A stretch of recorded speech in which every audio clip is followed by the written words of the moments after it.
একটা ছোট্ট গ্রামে একটি বৃদ্ধ গাছ ছিল।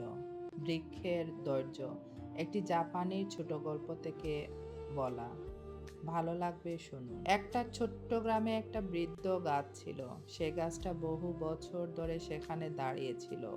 গ্রামের সবাই বলতো ওই গাছটা এত ধীর স্থির, কখনো কোনো ঝড়ে ভেঙে যায় না। একদিন গ্রামে এক তরুণ ছেলে এসেছিল। সে খুব অসংযত ও উত্তেজনাপূর্ণ ছিল। সে গাছটিকে দেখে বলল, এত ধীরে বড় হয়ে লাভ কি? আমরা তো তাড়াতাড়ি বড় হয়ে বিখ্যাত হতে হবে। বৃদ্ধ গাছটি শান্ত কণ্ঠে বললেন, ধৈর্য ধরো, জীবনের সেরা শিক্ষা। সময়ের সাথে সাথে ধীরে ধীরে গড়ে ওঠা মজবুত হয়। তুমিও যদি তাড়াহুড়ো করো, সহজেই ভেঙে পড়বে। কিছু পর সেই ছেলে অনেক কঠিন সময়ের মুখোমুখি হলো। তখন সে বুঝতে পারল জীবনে ধৈর্যের মূল্য। মোরাল অফ দ্য স্টোরি: ধৈর্যের সফলতার মূল চাবিকাঠি।